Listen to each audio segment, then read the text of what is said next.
Kondhwa police स्टेशनला भारतीय न्याय संहितेचे कलम 64-77 प्रमाणे FIR नोंदवण्यात आलेली आहे। यामध्ये काल सायंकाळी 7:30च्या सुमारास कोंडव्यातील एका सोसायटीमध्ये निर्भया राहतात त्या ठिकाणी एक डिलिव्हरी बॉय येऊन आपलं बँकेचं एनव्हलप आलेलं आहे, कृपया आपण हे रिसीव करा असं त्यांना बोलले आणि माझ्याकडं रिसीट घेण्यासाठी पेन नाही असे म्हटले। त्यावरून निर्भया ह्या घरामध्ये पेन घ्यायला गेले असता त्यांनी लागलीच फ्लॅटचा दरवाजा बंद करून अत्याचार केल्याची घटना समोर आलेली आहे।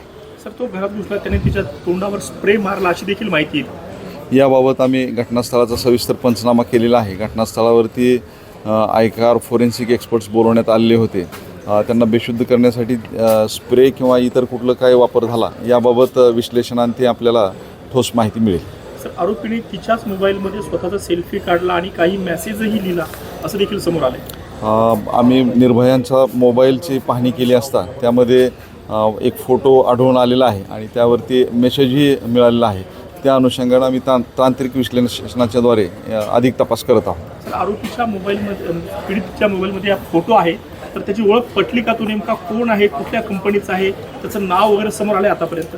त्या अनुषंगानं गुन्हे शाखेची आणि आमची परिमंडळाची जवळपास 10 पथके आरोपीच्या मागावरती आहेत। लवकरच आम्ही आरोपीला अटक करण्यामध्ये यशस्वी होऊ। सर, घराचा दरवाजा बंद असतानाही आरोपी घरात कसा शिरला?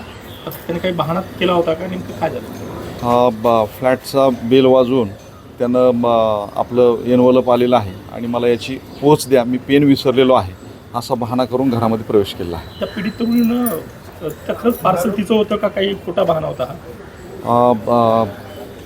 याबाबत आम्ही अधिक तपास करत आहोत।